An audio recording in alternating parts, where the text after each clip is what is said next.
Hi friends, మీరు ఇంకా నా బడ్డీ ఛానల్ని సబ్స్క్రైబ్ చేసుకున్నట్లయితే వెంటనే సబ్స్క్రైబ్ చేసుకోండి. అదేవిధంగా పక్కన కనిపిస్తున్న బెల్ ఐకాన్ని క్లిక్ చేయడం ద్వారా మా లేటెస్ట్ అప్డేట్స్ని పొందవచ్చు. హాయ్ ఫ్రెండ్స్, మనం ఈరోజు ఈ వీడియోలో ఎంసెట్లో 100+ మార్క్స్ ఎలా తెచ్చుకోవాలి, దానికి సంబంధించి కొన్ని టిప్స్ అండ్ ట్రిక్స్ మనం ఈరోజు ఈ వీడియోలో చూద్దాం. మనకు ఐఐటి, ఎన్ఐటి ఇంజనీరింగ్ ప్రవేశాల తర్వాత ఎక్కువ మంది స్టూడెంట్స్ ఇంజనీరింగ్ సీట్ సాధిస్తున్నది మనకు ఎంసెట్ ద్వారానే. ఓన్లీ మన తెలుగు రాష్ట్రాల్లోనే 3 లక్షల మంది స్టూడెంట్స్ ఇంజనీరింగ్ సీట్ అనేది ప్రవేశం అనేది దీని ద్వారానే ఎంసెట్ ద్వారానే చేయడం జరుగుతుంది. మనకు ఇంటర్మీడియట్ ఎగ్జామ్స్ తర్వాతకి ఇంజనీరింగ్ సీటు ఆశించే విద్యార్థులు ఒక ప్లానింగ్ ప్రకారం ప్రిపేర్ అయితే మాత్రమే మనం కోరుకున్న కళాశాలలో సీట్ సాధించే అవకాశం ఉంటుంది. కాబట్టి మనం దానికి సంబంధించి కొన్ని టిప్స్ అండ్ ట్రిక్స్ మనం ఈరోజు ఈ వీడియోలో చూద్దాం. మనకు ఇక్కడ ఎంసెట్కి సంబంధించి తెలుగు రాష్ట్రాల్లోని ఎగ్జామ్ డేట్స్ చూసినట్లయితే మనకు ఇక్కడ తెలంగాణలోని ఎంసెట్ ఇంజనీరింగ్ వారికి మే 3rd, 4th, 6th రోజు ఎగ్జామ్ అనేది కండక్ట్ చేయడం జరుగుతుంది. అదేవిధంగా అగ్రికల్చర్ అండ్ మెడికల్ వారికి మే 8th, 9th రోజు ఎగ్జామ్ అనేది కండక్ట్ చేయడం జరుగుతుంది. అదేవిధంగా ఏపీ ఎంసెట్ 2019 చూసినట్లయితే ఇంజనీరింగ్ వారికి ఏప్రిల్ 20, 21, 22, 23 రోజు మనకు ఎగ్జామ్స్ అనేది కండక్ట్ చేయడం జరుగుతుంది. అదేవిధంగా అగ్రికల్చర్ వారికి ఏప్రిల్ 23rd, 24th రోజు కండక్ట్ చేయడం జరుగుతుంది. బోత్ స్ట్రీమ్స్కి మనకు 22 and 23 రోజు కండక్ట్ చేయడం జరుగుతుంది. వాటికి సంబంధించి కొన్ని మనకు ఇంటర్లో సిలబస్ అనేది మనకు ఇంటర్మీడియట్ సిలబస్ అనేది దాని బేసిక్ మీదనే మనకు ఎంసెట్ అనేది ఎగ్జామ్ నిర్వహించడం జరుగుతుంది. మనకు ఇంటర్లో first year syllabus and second year syllabus రెండు సేమ్ ప్రయారిటీ అనేది ఉంటుంది. మనకు రీసెంట్గానే మనకు సెకండ్ ఇయర్ ఎగ్జామ్స్ అనేది కంప్లీట్ కావడం జరిగింది. కాబట్టి ఆల్మోస్ట్ అందరు స్టూడెంట్స్ సెకండ్ ఇయర్ సిలబస్ మీద కొంచెం అవగాహన అండ్ గ్రిప్ అనేది ఉండడం జరుగుతుంది. మనం ఎక్కువగా ఫోకస్ చేయాల్సింది ఫస్ట్ ఇయర్ సిలబస్ మీద ఎక్కువగా ఫోకస్ చేస్తూనే సెకండ్ ఇయర్ సిలబస్ కూడా మనం ప్రిపేర్ అవుతూ ఉండాలి. దానికి సంబంధించి మనకు ఎంసెట్లో ఇంజనీరింగ్లో మనకు మ్యాథమెటిక్స్, ఫిజిక్స్, కెమిస్ట్రీ మీద మనకు ఎగ్జామ్ అనేది ఇంజనీరింగ్ అనేది మనకు కండక్ట్ చేయడం జరుగుతుంది. ఫస్ట్ మనకు మ్యాథమెటిక్స్ చూసుకున్నట్లయితే మ్యాథమెటిక్స్లో మనకు ఎంసెట్లో మ్యాథమెటిక్స్ 50% వెయిటేజ్ అనేది మనకు ఉంటుంది. మనకు టోటల్గా 160 క్వశ్చన్స్లో మనకు 80 క్వశ్చన్స్ మ్యాథమెటిక్స్లోనే ఉంటాయి. మిగతా 40 క్వశ్చన్స్ ఫిజిక్స్ నుండి, మిగతా 40 క్వశ్చన్స్ కెమిస్ట్రీ ద్వారా రావడం జరుగుతుంది. టోటల్గా 80 క్వశ్చన్స్ మ్యాథమెటిక్స్ ద్వారానే ఉంటుంది. కాబట్టి 50% వెయిటేజ్ మనకు మ్యాథమెటిక్స్లోనే ఉంటుంది. ఇందులో మనకు 80 క్వశ్చన్స్లో 50% ఫస్ట్ ఇయర్ నుండి, మిగతా 50% సెకండ్ ఇయర్ నుండి క్వశ్చన్స్ రావడం జరుగుతుంది. మనకు ఇది మ్యాథమెటిక్స్ అనేది కీ సబ్జెక్టు. మనకు ఎక్కువ స్కోరింగ్ చేయడానికి కీ సబ్జెక్ట్ ఏంటంటే ఎంసెట్లో మ్యాథమెటిక్స్. మనకు మ్యాథమెటిక్స్లో 5 టాపిక్స్ ముఖ్యంగా ఉండడం జరుగుతుంది. అందులో మనకు ఫస్ట్ది algebra, second one calculus, third one geometry, fourth one vector algebra, fifth one మనకు ట్రిగనోమెట్రీ అనేది ఈ 5 టాపిక్స్ అనేది ఉండడం జరుగుతుంది. అందులో మనకి మ్యాథమెటిక్స్లో మనకు ఆల్జిబ్రా నుండి మనకు వెరీ ఇంపార్టెంట్. దీనిలో మనకు 25 questions first year and second year నుండి రావడం జరుగుతుంది. 25 క్వశ్చన్స్.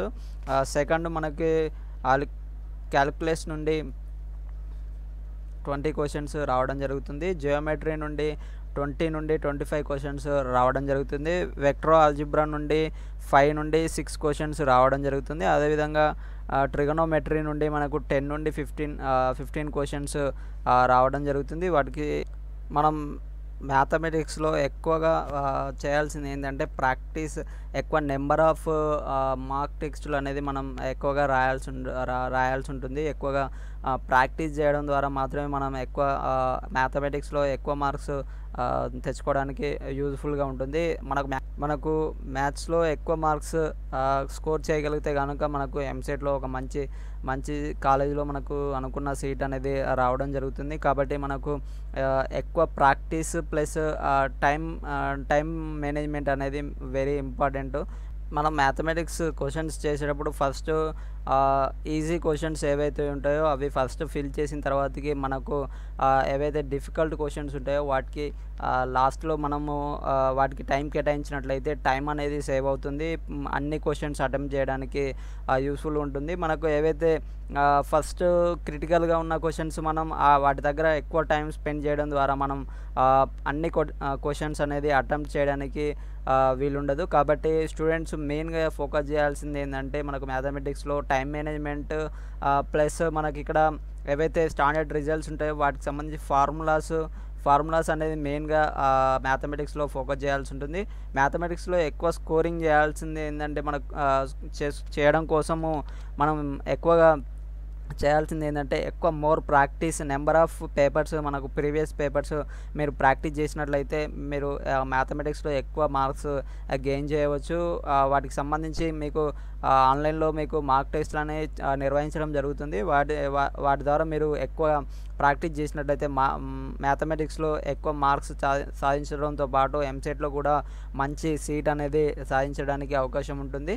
అండ్ నెక్స్ట్ చూసుకున్నట్లయితే ఫిజిక్స్ మనకు one of the important topic ఏంటంటే ఫిజిక్స్లో మనకు 40 క్వశ్చన్స్ ఎంసెట్లో రావడం జరుగుతుంది. ఇందులో మనకు 60% క్వశ్చన్స్ ఫస్ట్ ఇయర్ నుండి, 40% క్వశ్చన్స్ సెకండ్ ఇయర్ నుండి రావడం జరుగుతుంది. ఇందులో మనకు 25 క్వశ్చన్స్ వెరీ ఈజీ ఇవ్వడం జరుగుతుంది. అంటే మనకు డైరెక్ట్ ఫార్ములా నుండి థియరిటికల్ క్వశ్చన్స్ అనేది అడగడం జరుగుతుంది. 25 క్వశ్చన్స్, 10 అనేది మోడరేట్ డిఫికల్ట్, అంటే కొంచెం డిఫికల్ట్గా మాత్రమే ఇవ్వడం జరుగుతుంది. 5 అనేది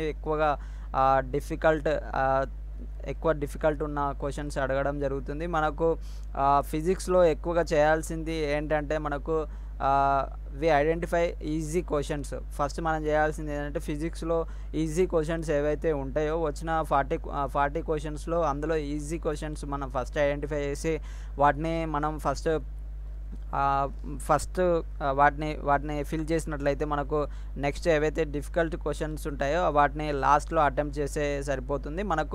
ఇందులో మనకు ఫిజిక్స్లో వెరీ ఇంపార్టెంట్ ఏంటి అంటే మనకు టైం మేనేజ్మెంట్. ఇందులో కూడా మనకు ఫిజిక్స్ అనేది ఇంకా మనకు మ్యాథమెటిక్స్తో పోల్చుకున్నట్లయితే ఫిజిక్స్ అనేది ఎక్కువగా టైం అనేది తీసుకోవడం జరుగుతుంది. ఎందుకంటే క్వశ్చన్స్ని చాలా కేర్ఫుల్గా చదవాల్సి ఉంటుంది, దాన్ని అర్థం చేసుకోవాలి, దాంతోపాటు ఫార్ములాస్ అప్లై చేయాలి.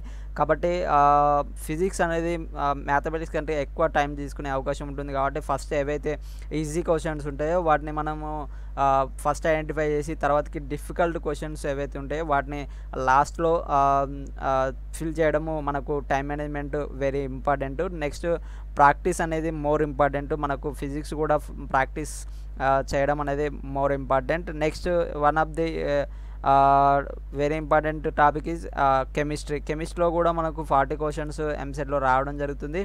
కెమిస్ట్రీ మనం 3 పార్ట్స్గా చేసినట్లయితే first one organic chemistry, second one inorganic chemistry, physical chemistry third one. మనకు ఆర్గానిక్ కెమిస్ట్రీలో 10 to 15 క్వశ్చన్స్ రావడం జరుగుతుంది. ఫిజికల్ కెమిస్ట్రీలో కూడా 10 to 15 క్వశ్చన్స్ రావడం జరుగుతుంది. మిగతాది ఇన్ఆర్గానిక్ కెమిస్ట్రీ నుండి రావడం జరుగుతుంది. ఇందులో మనకు 60 నుండి 70% ఈజీ క్వశ్చన్స్, 25 నుండి 30% మీడియం క్వశ్చన్స్, నెక్స్ట్ 5 నుండి 10% డిఫికల్ట్ క్వశ్చన్స్ కెమిస్ట్రీలో రావడం జరుగుతుంది.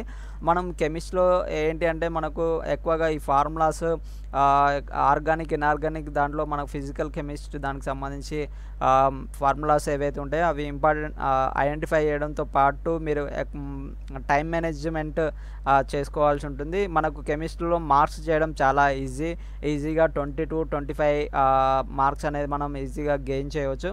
మనకు ఈ ఎంసెట్లో మనకు ఎక్కువగా మెయిన్ మార్క్స్ రావడం ఎక్కువ మార్కులు తెచ్చుకోవడానికి మెయిన్ పాయింట్ ఏంటంటే మనకు టైం మేనేజ్మెంట్ అనేది వెరీ ఇంపార్టెంట్.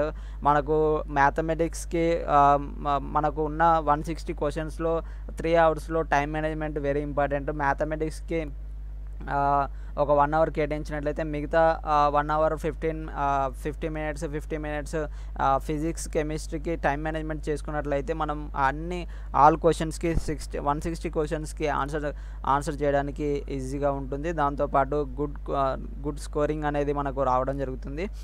ప్లస్ ప్రిపరేషన్లో కూడా మనకు టైం బాండ్ కూడా మనం ప్రతి సబ్జెక్ట్కి కేటాయించాలి. ఒక 10 to 15 days mathematics, 10 to 15 days మనకు chemistry and 10 days or 15 days physics కేటాయించినట్లయితే ఇలా టైం బాండ్ అనేది టైమింగ్ అనేది పెట్టుకొని మన కేటగిరీ వైజ్గా ఏదైతే మనం చెప్పుకున్నట్లుగా కేటగిరీ డివైడ్ చేసి మనం ఏదైతే డిఫికల్ట్గా ఉందని మనం ఫీల్ అవుతున్నామో దాన్ని మోర్ ప్రాక్టీస్ చేయడం ద్వారా మనం ఎంసెట్లో గుడ్ మార్క్స్తో పాటు ఒక మంచి సీట్ అనేది మనం తెచ్చుకోవచ్చు ఫ్రెండ్స్. ఇది మనకు టిప్స్ అండ్ ట్రిక్స్ ఎంసెట్లో మంచి సీట్ సాధించడం కోసం.